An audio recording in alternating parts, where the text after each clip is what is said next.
Jo mākslīgais intelekts arī kļūdās. Viņš pieļauj kļūdas, un tās ir mums cilvēku netipiskas kļūdas. Laipni lūgti loģistika bez filtra. Vervo sarunu ciklā, kur mēs atklājam loģistiku tādu, kāda tā patiesībā ir. Vervo kopš 2008. gada nodrošina starptautiskos un vietējos kravu pārvadājumus ar pilnu servisu. Bet šeit mēs rādām to, kas parasti paliek aizkadros – cilvēkus, viņu lēmumus un izaicinājumus. Pirmais Latvijas loģistikas podcasts, kurā cilvēki un stāsti ir svarīgāki par cipariem. Laipni lūgti loģistika bez filtra. Nu, ko mēs tiekamies atkal jaunā epizodē, un šajā epizodē mēs runāsim par konteineru pārvadājumiem, par ko iepriekš mēs tik daudz neesam runājuši. Vairāk mēs esam tomēr koncentrējušies uz kravu pārvadājumiem, uz fūrēm, uz ceļiem, uz šoferu stāstiem, dažādas tēmas mums ir bijušas, bet par konteineru pārvadājumiem tādēļ šodien mums šeit studijā, mums šeit ir studija, ir ECU Worldwide pārstāvs Mārtiņš. Sveiks, Mārtiņ! Labdien! Labdien! Nu, un droši vien pirmkārt jāsāk ar to, kas tad īsti ir konteineru pārvadājumi, ar ko konteineru pārvadājumi atšķirās no cita veida pārvadājumiem? Konteineru pārvadājumi ir viens no ekonomiski izdevīgākajiem pārvadājumiem lielām, mazākām kravām, kas savieno kontinentus ar mūsu Baltijas ostām. Tev ir iespēja atvest gandrīz jebko no Amerikas, Kanādas, Dienvidamerikas, Austrālijas un, protams, pārsvarā Ķīnas un arī Middle East uz Rīgu vai arī Tallinu Klaipēdu. Restīvi, konteineru pārvadājumi tie, kas zināmā mērā nodrošina to sasaist ar pasauli, tur, kur iespējams varbūt ar vervo smago mašīnu īsti nevar aizbraukt. Ne ar dzelzceļu, ne visas kravas pēc svāra vai pēc dimensijām tu nevar atlidināt. Un gaisa pārvadājumi ir ļoti dārgi, ja salīdzinā ar jūras pārvadājumiem. Un tāpat dzelzceļš no Amerikas un Dienvidamerikas vēl nav. Nav uzbūvēts. Jā, vēl nav uzbūvēts. Neesmu redzējis. Ir no Ķīnas, kas ir subsidēts un tik un tā ir 2-3 reizes dārgāks nekā jūras pārvadājums, bet klasiski jūras pārvadājums ir visizdevīgākais noteiktām kravas apjomiem. Varbūt tu vari paraksturot tādu vienu konteineru ceļu, pieņemsim, es nezinu, kas varētu būt tāds viens gala mērķis vai pareizais kaut kāds sākuma punkts, kur varētu kāda krava sākt, kāds konteiners sākt un tad viņš tiktu vests, piemēram, uz Rīgu. Kas ar viņu notiks tur pa ceļam? Teiksim tā, vispopulārākais jau būtu Ķīnas ostas uz Baltiju. Un, ja tas ir pilnais konteiners, ko mēs zinām kā FCLs, tad šo konteineru mēs piegādātu uz rūpnīcu. Sauksim to par visiem zināmo Made in China, ko mēs esam redzējuši uz daudziem produktiem. Tad rūpnīca saražo produkciju, viņa viņu iepako, tad uzkrauj šajā konteinerā, konteiners tiek noslēgts, tad ar dzelzceļu vai ar mašīnu tiek piegādāts uz ostu, kur viņš tiek uzkrauts uz okeāna lielā kuģa. Un kurš sāk savu ceļu pa okeāniem, jūrām, šaurumiem. Dažreiz ne pa šaurumiem viņš apbrauc apkārt Āfrikai, jo tur ir bīstami, vai tie ir pirāti, vai tās ir ģeopolitiskās situācijas, kara darbības un tā tālāk. Un visbiežāk viņš tiek pārkrauts, viņš piestāja vienā no lielākajām ostām Eiropā, vai tā ir Antverpe, Rotterdama vai Hamburga, vai vēl kāds, tiek pārkrauts. Tiek tas kuģis nokrauts ar visiem konteineriem, un tad viņš gaida mazāku kuģi, ko mēs saucam par feederi, kas jau tiek plānots uz Klaipēdu, Rīgu un Tallinas ostām. Tieši tik vienkārši vai sarežģīti, tas ir. Bet cik laika ziņā tas paņem? Cik realitātē ir tādu vienu krāvu no Ķīnas rūpnīcas atvest līdz Rīgai? Tas ir ļoti dažādas opcijas pastāv. Ir, protams, ja tu izvēlies lētāku opciju, tā var būt arī ilgāk, vai dārgāka opcija un ātrāk. Un vēl ir svarīgi, kur tā rūpnīca atrodas, uz kāda preces gatavība, kāda kuģu izpeldēšanas, vai tu izvēlies pilno konteineri vai salikto. Saliktais iespējams kaut kur pārkrausies, vai turpat Singapūrā vai Hamburgā, un tad tikai dosies uz Rīgu. Ja ir tiešais servis, tad iespējams saliktajam ar pilno konteineru nebūs nekādas starpības tranzīta laikā. Un ja klasiski kādreiz bija Suecas kanāls bija vaļā, tad varēja krava no Ķīnas, tur top ostām Šanhais, Ningbo atbraukt 6 nedēļu laikā. Tagad jau tās ir 8 nedēļas, un ir bijušas situācijas, kad dēļ dažādām situācijām pasaulē ir 90-100 dienas, kas jau ir. Kādreiz tas bija neiespējams, bet tagad ir brīži, kad arī tādas situācijas notiek, kad konteiners atpeld pēc 90-100 dienām. Tāpēc ļoti jāizvērtē, kuru kuģu līniju tu izmanto, kuru sadarbības partneri tu izmanto, vai tu gribi ietaupīt $100-200 un pēc tam riskēt mēnešu vēlāku piegādi. Ir tādas piegādes, kas ir regulāras, un tev varbūt mēnesi vēlāk pat ir izdevīgāk, jo tev nav jāuzglabā tā prece, tev nav jānodarbojās ar tās preces sargāšanu un tā tālāk. Bet bieži vien tas mēnesis papildus, kas pēdējā laikā ir ekstra, ir diezgan liels negatīvs pārsteigums kravas saņēmējiem. Tāpēc ļoti laicīgi jāplāno, ļoti laicīgi ir jāizvērtē savi sadarbības partneri, ļoti laicīgi jāizvērtē visa nepieciešamā dokumentācija un pēc iespējas jāsamazina riski, jo arī ideālā variantā ir iespēja, ka kuģis vienkārši pa ceļam nopuisīs, apstāsies motors un tad sāksies vēl citas procedūras. Tā kā tā. Tā. Viss kaut kas var notikt, bet varbūt mazliet tomēr paraksturo, kas tad ir tie notikumi pasaulē šobrīd, kas ietekmē šo visu. Jo mēs, protams, dzirdam, kaut ko mēs dzirdam, bet iespējams ir tādas lietas, ko mēs pat nedzirdam vai nezinām, tīpaši, ja mēs tiešā veidā neesam varbūt tajā nozarē un nesekojam līdzi. Tu minēji, piemēram, pirāti.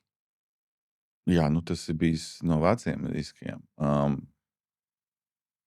Globāli ietekmēt var viens streiks kādā ostā. Kuģis var nokavēt pa nedēļu, viņš var izsist tevi rūpniecību no sliedēm, un tas būtu tāds viens no mazajiem. Tad Trumps var iznākt kādu rītu, Amerikas prezidents paziņot par jauniem importa tarifiem. Daudzi sāk panikot, un pirms iestājās kaut kādi reāli tarifi, sāk kravas lidināt pa gaisu. Tev samazinās apjomi uz jūru, sākās kaut kādas nobīdes un tā tālāk. Tad atceramies 21. gadā Suecas kanālā iesprūda viens liels okeāna kuģis uz nedēļu. It kā oficiāli uz nedēļu, bet tas izsit visu loģistikas ķēdes. Daži kuģi gaidīja to nedēļu un tad devās apkārt Āfrikai, kas ir vēl papildus 10-14 dienas līdz Eiropas ostai. Un tās nobīdes rada lielāku domino efektu citiem loģistikas procesiem, un tas rada aizkavējumus vēl ilgāk. Un, protams, kad pēdējie notikumi arī mūs, kas ļoti ietekmē, ir Krievijas-Ukrainas karš, kas samazina tranzīta kravas mūsu ostām, un tas uzreiz nozīmē, ka mazāki apjomi. Pēdējais ir Hormuz šauruma situācija, ko, ja godīgi, es teikšu, mēs vēl neesam tā īsti izjutuši, jo tie kuģi, tur, piemēram, ja stāv okeānā 100 kuģi, kas vēl nav izkrauti, viņi tikai dosies izkrauties, viņi tikai dosies uzkrauties, un mēs to sajutīsim pēc mēneša 2. Teiksim, pēc vasaras mēs jau sajutīsim, un viss, kas ir saistīts ar loģistiku, galā jau maksā tas gala saņēmējs, tas ir par precēm mūsu lielveikalu plauktos, tas viss tiks kompensēts no mūsu maciņiem. 3-4 vējainas, sliktas dienas vienā ostā pārvēršās par nedēļu nobīdi, un tas var izsist kādu lielu ražotni no viņas ražošanas tā procesa, un tas var sadārdzināt 1 un 2 produktus un tā tālāk. Bet tie pirāti arī joprojām kaut kur ir? Pirāti vienmēr ir bijuši.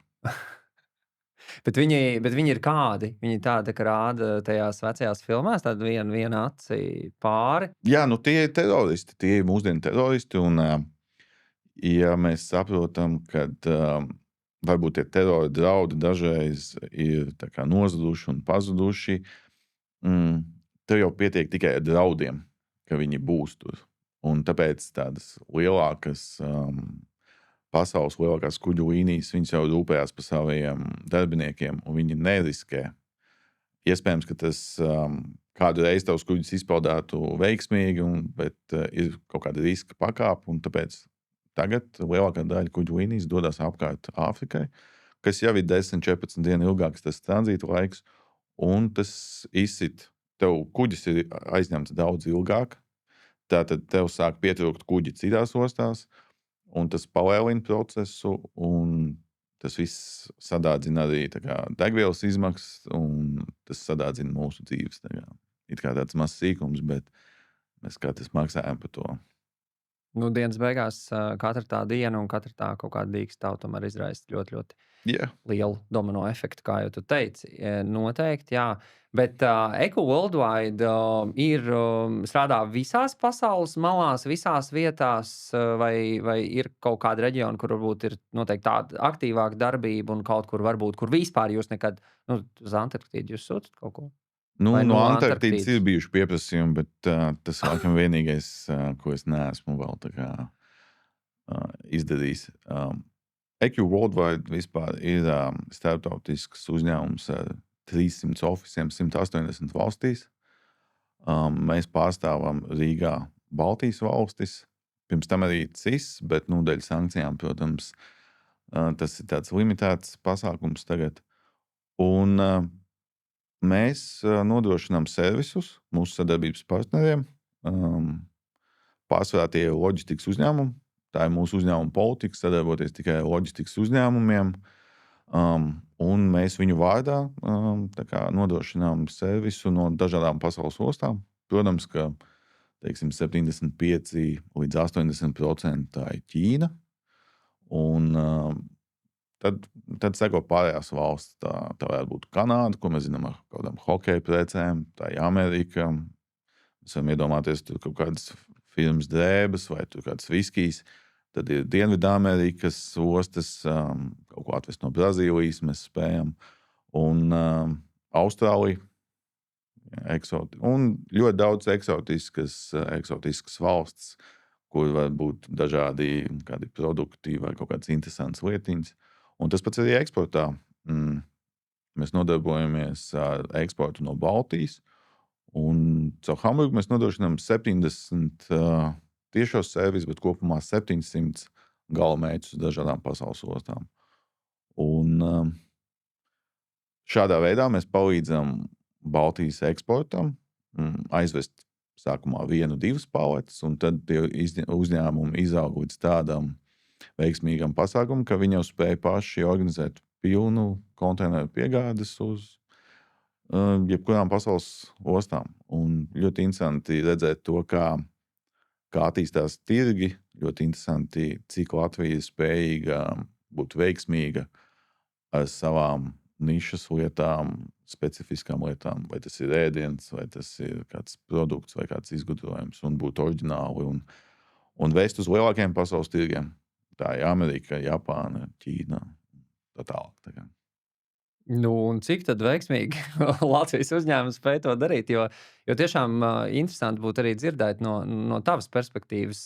Mēs jau parasti dzirdam kaut kādu statistiku, kaut kādus faktus, un katrs uzņēmums, protams, mēģina parādīt, ko mēs eksportējam, mums ir šādi tirgi.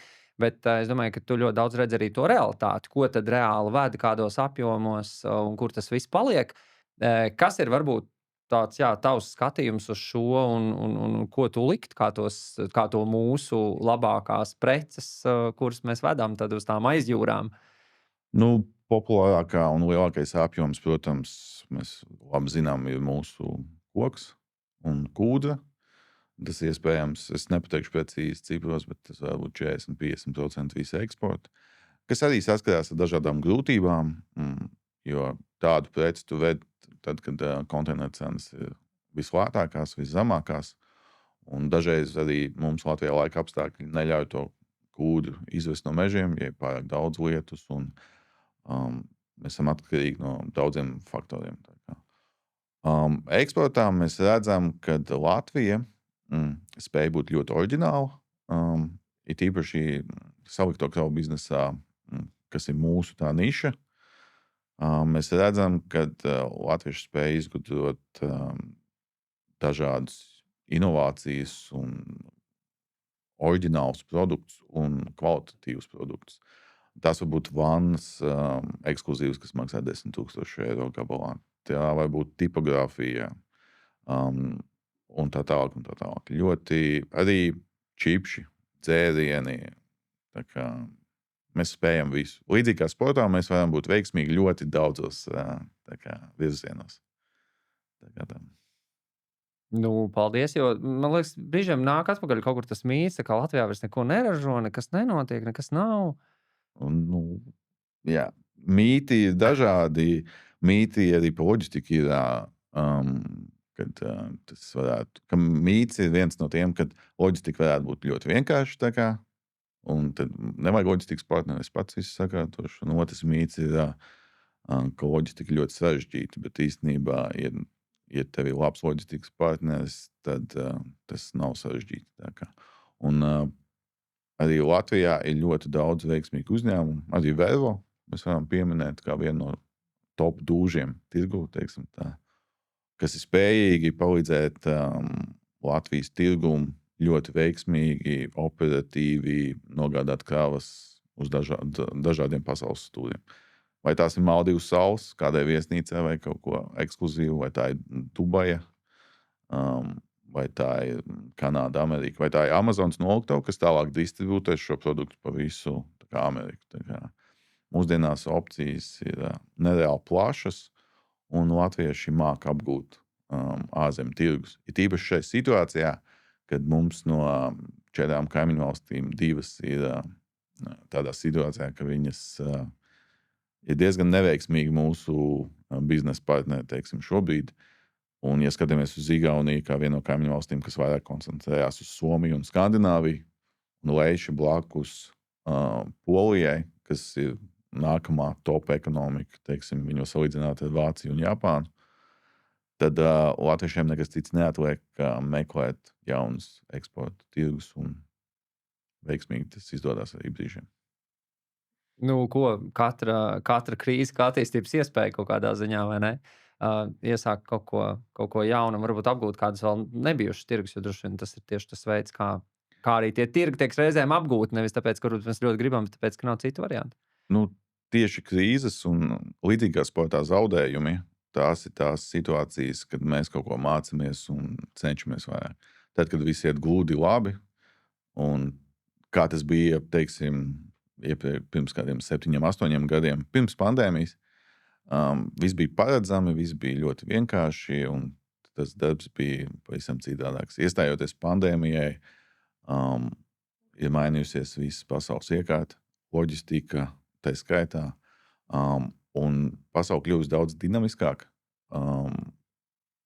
Ģeopolitika, kādi, tas viss maina mūsu ikdienu, un tas maina arī ierastos ceļus, kā mēs organizējām kravas.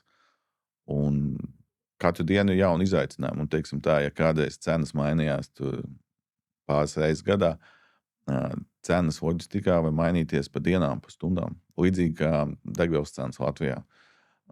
Piektdienā paaugstinās degvielas cenas, un nākamajā dienā sākās Middle East hormūzu šauruma problēmas. Un mēs mazās valstis un Baltija šos lielos pasaules satricinājumus izjūtam ļoti jūtīgi, jo mēs kā mazs tirgus joprojām, un mēs tādi būsim, mazam tirgum visi šie globālie procesi ir daudz izteiksmīgāk tādā sajūtu cenu ziņā un tā tālāk. Kā tu pats nonāci loģistikā? Loģistikā es nonācu pateicoties manam biznesa skolotājam vidusskolā 20 gadus atpakaļ. 12. klasē, kad es biju plānojis iet studēt, es īsti nezināju, ko darīt, bet es zināju, ka es gribu kaut ko potenciālu perspektīvu. Un es skolotājiem prasu, es saku, kas būs nākotnes perspektīvās biznesa sfēras, vai es varētu tur sākt sisties. Un ir tīpaši jaunā uzņēmumā, jaunā sfērā, kad tā sākās, tev ir iespējas augt kopā ar to sfēru un būt tajā augšā.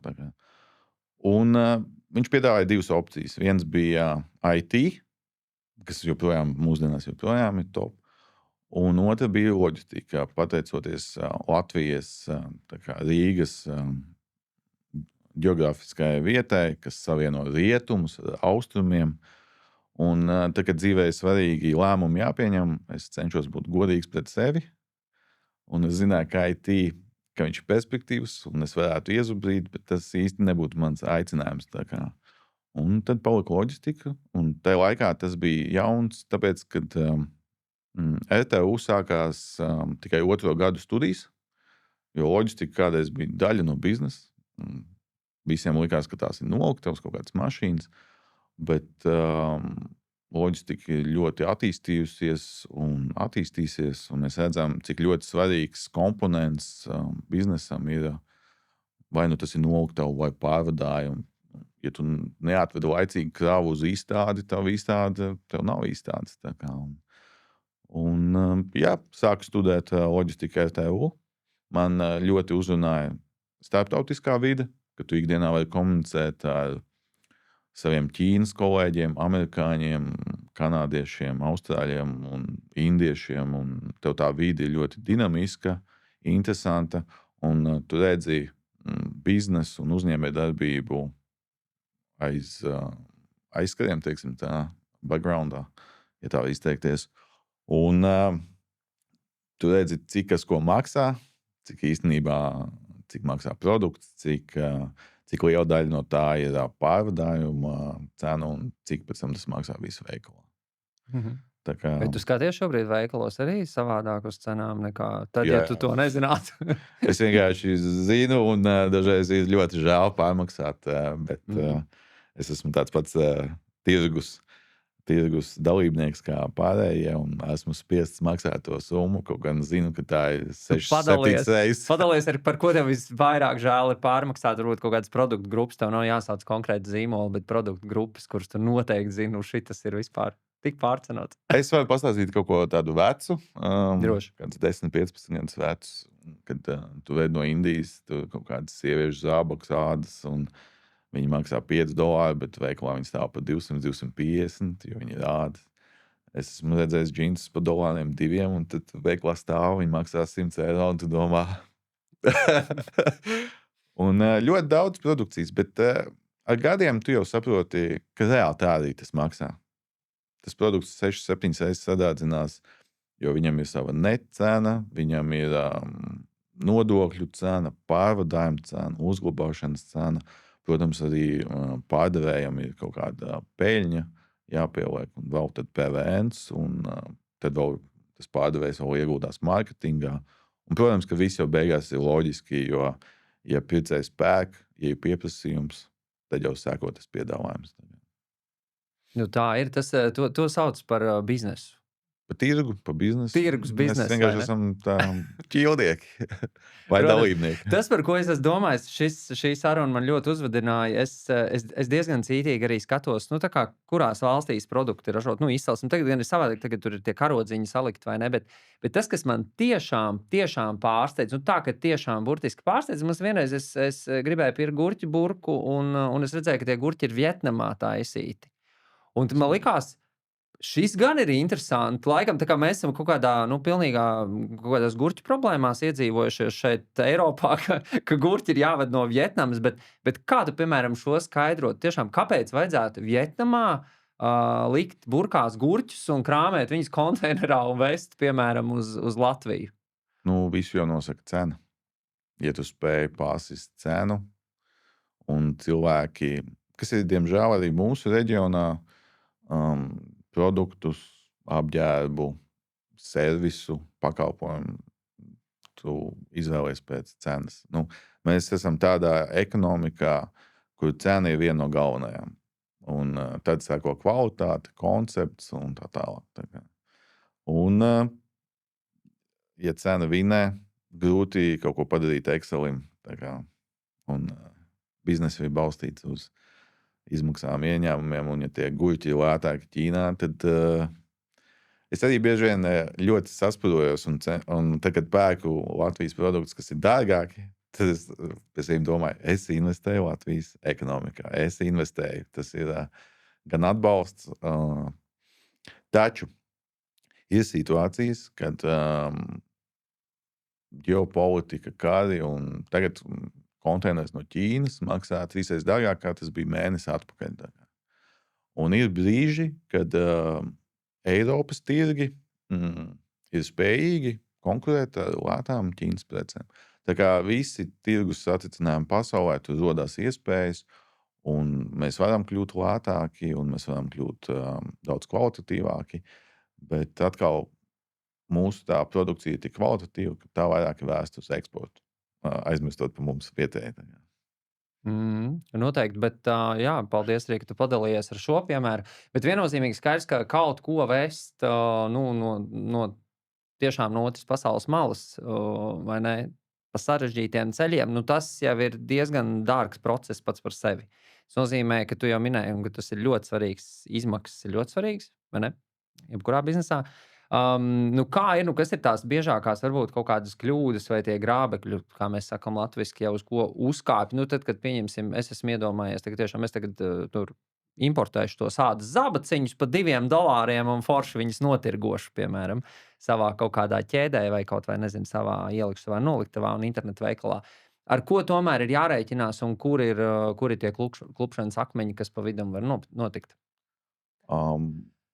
Klupšanas akmeņu ir ļoti daudz. Ļoti liela uzmanība jāpievērš plānošanai. Tā ir dokumentācija, plānošana vispirms. Un vislielākā kļūda mēdz būt, kad īstenībā tu sarunāji nosūtītāju par preci, viņš viņu tev saražos, apsola, ka saražos, tu jau esi izreikinājis, cik tu būsi nopelnījis, un tad tu tikai plāno loģistiku. Un, ja tu, piemēram, gribi uz Ziemassvētkiem pasūtīt tos zābakus ziemas, tad tev viņi ir jāsāk jūnijā plānot, tā kā saražot, cik daudz, un tu jau vēl nezini pēc mēneša 2, cik tas maksās. Un, jā, tā plānošana ir ļoti būtiska. Un viena no lielākajām kļūdām ir, kad termiņi, tev jāiekļaujās termiņos. Un tam ir jāpieiet ļoti disciplinēti, jo mums atšķirās laika zonas ar Ķīnu un Ameriku. Ja tur ir dokumenti jānosūta līdz pulkstenes tīkiem un tīkiem, tas ir jāizdara. Jo katra ekstra nedēļa maksās kaut ko. Un tie kavējumi maksās, tev paliek mazāk laiks, lai to preci notirgoties sezonā, teiksim. Un tā plānošana ir viens no būtiskākajiem faktoriem loģistikā mūsdienās ir tīpaši. Kā tur bija? Tas pats, mēs te amerikāņi tad pieminam, tas Eizenhauers esot teicis, ka plāns ir nekas, plānošana ir viss. Respektīvi, ka ļoti svarīgi tieši plānot un ka tas pats process. Jā, tas ir. Tas atbilst. Eizenhaueram taisnība. Noteikti viņam taisnība. Viņš zina, ko runā. Mums arī mēs apstiprinām. Mēs apstiprinām. Tieši tā. Dārgākā kļūda, ko tu esi redzējis loģistikā, lētākā. Atstāstīšu drauga kļūdas. Ļoti labi, atstāst drauga kļūdu. Jebkura preces vērtība tam saņēmējam var būt pilnīgi viss, kas viņam ir tajā brīdī. Un tā var būt, vai tā ir 10,000 eiro krāva vai 200,000 eiro krāva. Nepareizu dokumentu dēļ nespēja atmuitot krāvu kaut kādu kļūdainu krāva aprakstu dēļ un tā tālāk.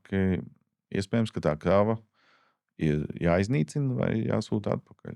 Un tur jau nav nozīmes tai kravas vērtībai, tev ir nobrucis viss tavs bizness, viss tava rūpniecība, ražošana. Ja tu esi veicis kaut kādas kļūdainas, nepareizas lietas, nekonsultējoties, kā var importēt un tā tālāk. Bet ir bijuši arī preces, mums tagad tusējās, teiksim, pāris gadus noliktavā. Ļoti specifiska biolaboratorijas ekipējums, kas maksā kaut kāds 250,000 eiro, jo izpeldot tā bija normāla regulāra krava, bet Baltkrievijai iestājās sankciju pakete, un tā krava vairs nav iespējams viņu nogādāt, bet viņa ir tik vērtīga, kad vairākus gadus par viņu maksā uzglabāšanas izmaksas, bet viņa tik specifiska, ka viņa nav tik viegli pārdot kādam citam Eiropā. Tā kā. Un, jā, tu dažreiz nevis kļūdies startā, bet pasaule samainīties tavas kravas ceļa laikā. Un to mēs redzējām arī mūsu crossbookingos, kad no Ķīnas izpeldēja ar vieniem importu tarifiem, un Amerikā iepeldēja jau ar augstākiem importu tarifiem. Un tādam mazajam vidējam uzņēmējam visas neplānotās izmaksas, viņš jau iet visu laiku all-in savā biznesā. Es nerunāju par lieliem gigantiem, kas vēl nopelna uz visām krīzēm, bet tādam mazam vidējam uzņēmumam ir ļoti svarīgi rēķināt katru iespējamo risku, izmaksu, lai tas būtu veiksmīgs. Pietiekoši sarežģīti un pietiekoši dažādas lietas tur var notikt pa ceļam, vai ne? Un tad tas jautājums ir, cik svarīga loma te ir tā kā profesionāļiem, tiešām profesionāliem loģistikas uzņēmumiem, kas, pirmkārt, tu arī minēji, ka tu strādā ar loģistikas uzņēmumiem tieši nevis ar gala klientiem, piemēram, arī tie skaitā ar Vervo. Cik svarīgi tur ir tā sadarbība un kādā veidā notiek praksē tā sadarbība starp iesaistītajām pusēm, lai tam klientam patiesībā šis kaut kādā ziņā visas tās galvas sāpes varētu, nezinu, ne gluži atlikt, bet vismaz maksimāli amortizēt. Un es pieņemu, ka jūs jau redzat daudz ko, kas var notikt un kas notiks. Jā, precīzi. Tu nevari novērst kuģa remontus pa ceļam, tu nevari novērst laika apstākļus. Ļoti daudz, kas ir nenovēršams te mūsu loģistikā. Bet tu vari klientu par to informēt, par iespējamiem riskiem. Tu viņam vari piedāvāt alternatīvas. Un pats galvenais, tu vari izstrādāt dažādus scenārijus, ja kaut kas notiek. Un tad, kad notiek kaut kāda krīze, tad vislabākā lieta loģistikas uzņēmumiem, viņi ir spējīgi komunicēt, izstāstīt problēmu, piedāvāt alternatīvus risinājumus, vai tā krava ir. Šobrīd mums bija spilgti piemēra Hormuz šaurumu situācija, kur tev krava iesprūst Indijā uz 2 mēnešiem. Un tad ir jāmeklē citas alternatīvas ceļus, kā to kravu nogādāt. Un ir iespējams, ka tur būs papildus izmaksas, iespējams, ka tur būs 2-3 reizes vairāk kā plānots, bet vismaz tā krava nesabojāsies. Tā krava būs aktuāla joprojām, kamēr viņi tiks piegādāti galamērķī. Un ļoti svarīgi loģistikas uzņēmumiem ir ne tikai piedāvāt cenu, bet piedāvāt to atbalstu ar pieredzi, ar dažādiem scenārijiem, kā risināt problēmas. Jo problēmas ir tikai situācijas, kas var notikt jebkurā brīdī. Un, ja viņi spēj tās situācijas risināt, tad tev ir izcils tas loģistikas partners.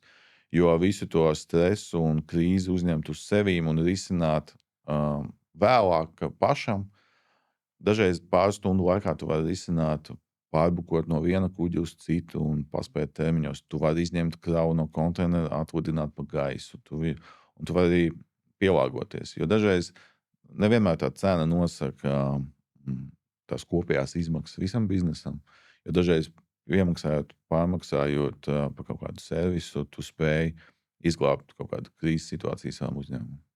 Tā kā ar loģistikas partneri kopā tu vari izvērtēt riskus, tu vari kopā ar viņu izmaksām kopā rēķināt savā biznesa kopējās izmaksas. Un tas, ja tu redzi visu bildi kopumā, tev ir daudz vieglāk analizēt iespējamās situācijas, kas var notikt un kas nenotiks. Cik svarīgi kopējās bildes redzēšanā tev ir tas, ka tev ir Eco-Worldwide šie citi ofici visā pasaulē, un cik tu bieži patiesībā ar viņiem komunicē, cik tev sanāk saziņa? Tā ir ikdiena, tā ir standarta ikdiena. Tāpat arī mūsu loģistikas partneriem, arī viņiem ir daudz sadraudzības kompānijas visā pasaulē. Tu spēj noskaidrot, kāpēc tā krava, kas pietrūkst, kādu dokumentu pietrūkst, vai mēs varam ar to palīdzēt, vai nevaram. Tad lielākās problēmas ir, tu pasūti vienu, tev atved daudz smagāku kravu, daudz vieglāku kravu vai nepilnu kravu. Un precizēt tos jautājumus tajā pašā dienā, tajā pašā stundā, jebkurā pasaules malā, ir ļoti būtiski, lai tas viss laicīgi notiktu un ierastos gala ostā. Un komunikācija atslēga mūsu biznesā.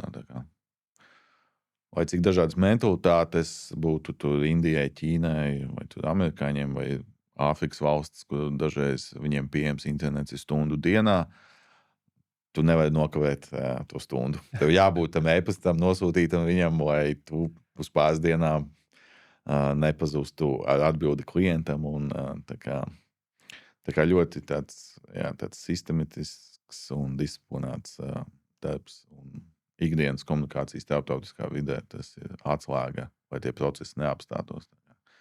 Jo visu jāatvainojas kuģu kapteiniem, kas vada kuģus, bet mums pie datoriem ir ļoti svarīgi iekraut saorganizētās kravas, lai tur būtu ko vēst un piedalīties tajā procesā. Tas ir noteikti svarīgi, jo savādāk jau tam kuģim jābrauc tukšā, ja, un tukšā visticamāk kuģis nebrauks. Nebrauks, jā.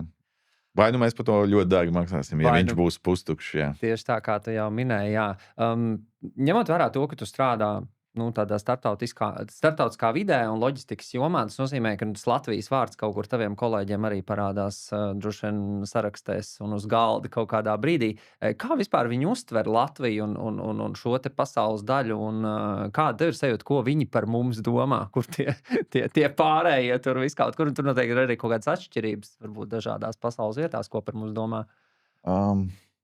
Protams, kad mēs tāds mazs reģions, un mēs neesam populārākās valsts tajā globālajā ekonomiskajā ķēdē. Daži mūs jauc ar Balkāniem, tāpēc, ka Baltija. Bet no otras puses, tad man ir Kanādas kolēģis, kurš sūta man, kā viņš izskatījies U18 hokeju, un kas ir interesantāks kā NHL tur Kanādā dažiem. Un tad ir citas valstis, kuras domā, ka mēs esam Eiropas valstis un kur mums var stādīt lielākas cenas kā Norvēģijai, Somijai. Tad mūs pieskaita pie Skandināviem, kad jāiet runa par biznesu. Tad mēs esam tās bagātās valstis. Tas ir kā tas, ko mēs gribam, laikam, vai ne? Paši. Jā, mēs gribētu, bet tad, kad jāmaksā rēķini, tad labāk, lai mūs uzskata par Baltijas valstīm. Un mūs daudz kur atpazīst. Viens no lielākajiem un interesantākajiem tādiem pavērsieniem bija, kad pēkšņi mums sāka rakstīt Brazīlijas kolēģi, ar kuriem mums ir gan imports, gan eksports, bet viņš ir ļoti maziņš un tāds nenozīmīgs. Un viņi interesējās par multfilmu Straume. Viņi rakstīja, vai jūs esat redzējuši? Un man bija tik ļoti liels kauns, jo mums bija tikai pēc mēneša oficiāli rādīt televīzijā, un es vēl nebiju kinoteātros. Un viņš teica, ka Brazīlijā viņi vācās vienkārši tūkstošiem cilvēku un lielās brīvdabas auditorijās skatījās. Tā kā mūs atpazīst ir ļoti daudz. Par Poziņģi ir jautāts par hokeju, par NHL hokejistiem.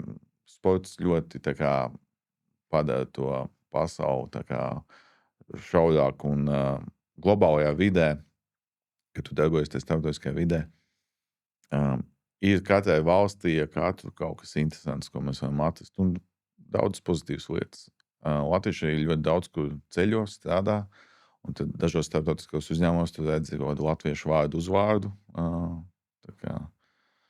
Latvieši ir spējīgi iekarot pasauli un jaunas pilsētas un valsts.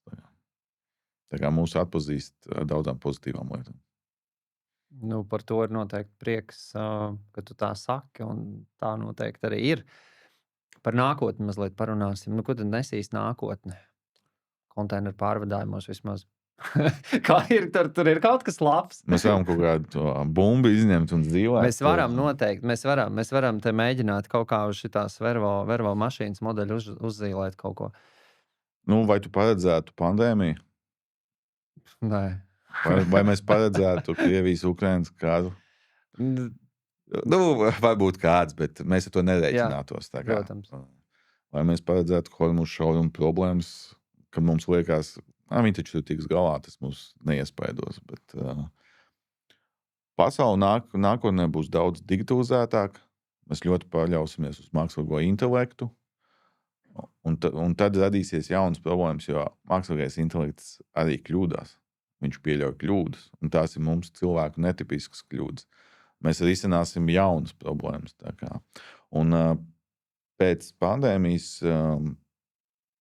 ja kādreiz krīzes bija tādas retas, bet milzīgas, tad tagad viņas ir ļoti biežas un dinamiskas. Un visu ar to digitalizāciju, mākslīgo intelektu, visa ekonomika kļuvusi daudz dinamiskāka. Mums jāspēj daudz operatīvāk reaģēt uz dažādām izmaiņām tirgos, un tādā ziņā tas tirgus paliks daudz nevis sarežģītāks, bet viņš paliks daudz kustīgāks, un mums būs jāpielāgojas daudz biežāk.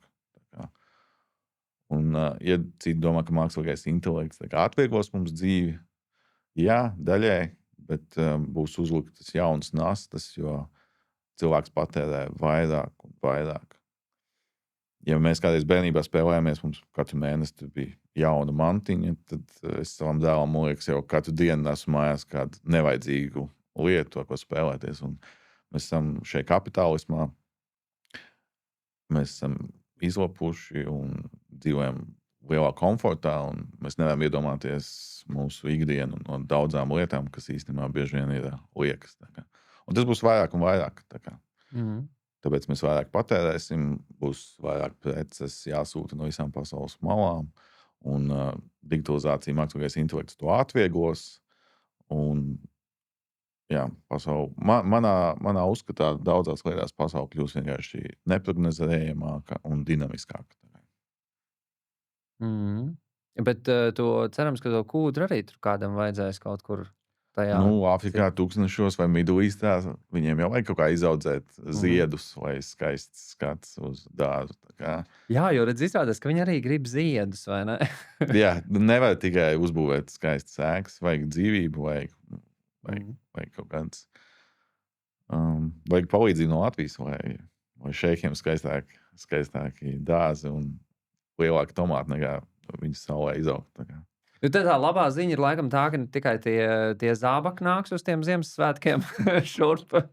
Neveiksmīgi izvēlējos produktus. Nē, tas ir, es domāju, ka ļoti labs produkts, un Ziemassvētki jau strauji tuvojās. Mēs zinām, ka pēc... Par Ziemassvētkiem jādomā šodien. Tieši tā. Ir īpaši loģistikā, kā tu minēji. Ja mēs, piemēram, tagad domājam par 1. septembru un skolas lietām, jau... Mēs esam nokavējuši, laikam, ne? Jau nokavēts, jā. Labi, tad domāsim tomēr par tiem Ziemassvētkiem. Bet tas nozīmē, ka arī tomēr eksports tajā virzienā, ka mēs nerunājam tikai par to, ka mēs tagad te gāzīsim sev nost ar visām foršajām pasaules precēm, bet ka tomēr mēs arī kaut ko radīsim un ražosim un sūtīsim un kāds to pirks tur. Un savukārt atkal, nezinu, gan tev, gan Vervo, gan citiem būs iespēja to visu nogādāt. Tieši tā. Es domāju, ka Latvijas eksports ar tā kvalitātēm, ko latvieši spēj, kad saņemās, vēl iekaros daudz tirgus, jo mēs nevaram būt slinkāki kā Igauni un Leiči, kas uz papīra pagaidām ir veiksmīgāki, teiksim tā, pēc cipariem. Un gan jau arī mums atnāks mūsu Skype vai Maxima, un mēs beidzot sasniegsim to nākamo līmeni, kas mums pagaidām trūkst. Mēs ļoti daudz ko eksportējam, bet mums nav, es uzskatu, ka mums nav tāds 1-2 flagmeņi, kas ir pasaules top līmenī. Mums ir ļoti daudz, kas ir pietuvojās tam un visu cieņu tam, bet mums vēl priekšā, es ceru, ka mēs sasniegsim augstākos sasniegumus eksportā. Mums ir Straumi. Straumi ir viens no izcilākajiem pierādījumiem, ka mēs varam būt pašā augšā. Un dažreiz mēs to redzam sportā. Mēs redzam, kā 3x3 basketbolisti spējīgi sasniegt visaugstāko līmeni. Un ne tikai vienu gadu izšaut, bet sasniegt gan olimpiādē, gan pasaules čempionātos. Un šie sportā, mūsu sportisti, kā viena no iedvesmotājiem, arī mums loģistikā, būt labākajiem, ātrākajiem, operatīvākajiem, kvalitatīvākajiem, un es novēlu to arī mūsu eksportētājiem. Ļoti labs novēlējums. Paldies tev. Noslēgumā gribas tev pavaicāt, tu stāstīji arī par to savu ceļu līdz loģistikai, ka tā bija viena no tām 2 perspektīvajām nozarēm. Kā tu redzi to perspektīvu, vai tu redzi arī sevi loģistikā vēl pēc 5, 10, vēl 20 gadiem, kā tu teici, tavs ceļš aizsākās 20 gadus atpakaļ? Pirmos 10 gadus es domāju, kāpēc es neaizgāju uz IT, jo tur apgrozījās 3-4 lielākas naudas. Bet tā loģistikā jau IT, un mums ikdienā IT ir ikdiena, un tāpat tas vajadzēs saskarties, bija projekti, un bez IT jau tu nespēji lielu starptautisku uzņēmumu vadīt. Bez tā nav iedomājams. Mēs nevaram iedomāties bez e-pastiem, bez telefoniem, bez visiem internetu tūliem. Bet pēc tagad, ja mēs skatāmies uz mākslīgo intelektu, kas spēj tavā vietā kodēt, programmēt, es esmu priecīgs, ka esmu loģistikā noturējies tik ilgi, veiksmīgi, un man pirmais vadītājs manā iepriekšējā uzņēmumā, viņš teica, loģistika vienmēr spēs tev sagādāt maizīti uz galdu. Tā kā es esmu ļoti pateicīgs šai nozarei, kad es vienmēr esmu bijis ļoti nodarbināts darbos, kas ir ļoti svarīgi. Darbs nekad netrūkst.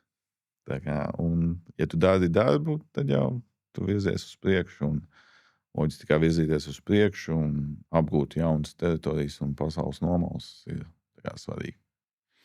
Tā kā esmu ļoti veiksmīgi izvēlējies savu ceļu līdz šodienai. Teiksim tā. Līdz šodienai, un ko nesīs rītdien, to jau mēs tad redzēsim. Grūti prognozēt. Lai cik tā liela pieredze būtu loģistikā vai kādā citā biznesā, loģistika spēja tevi pārsteigt katru nedēļu. Katru nedēļu ir jauna nebijusi situācija, kas ir jārisina. Tā kā tas ir tas interesantais mūsu tajā biznesā. Un tāpēc arī ļoti svarīgi ir sadarboties. Mums ir sava niša, Vervo ir sava niša. Un lai savam klientam tu varētu palīdzēt ar visu pasaules vai Eiropas loģistiku, tev jāsadarbojās savā starpā loģistikas uzņēmumiem. Katram ir sava stiprā niša, ko tu vari, un Vervo to var izmantot saviem klientiem. Viņš var nodrošināt visu to no A līdz B piegādi un palīdzēt ar visādiem risinājumiem. Ko, Mārtiņ, liels paldies tev par šo interesanto sarunu un par ieskatu konteineru pārvadājumu pasaulē, kas līdz šim varbūt nebija tāda mūsu lielā tēma. Un te jau arī ir tā sadarbība arī šodien šajā podkāstā. Tieši tā, tu esi šodien ciemos pie Vervo. Un par to arī ir liels prieks. Savukārt, dāmas un kungi, jūs turpiniet skatīties nākamās epizodes un arī nekur nepazūdiet no mūsu foršajiem ekrāniem, jebkurā platformā, kur jūs mūs redzat. Turpiniet skatīties, jums ir vēl ļoti daudz interesantu viesu, kuri nāks, kuri runās par dažādām tēmām. Laikojam, šērojam, iekomentējam. Uz tikšanos!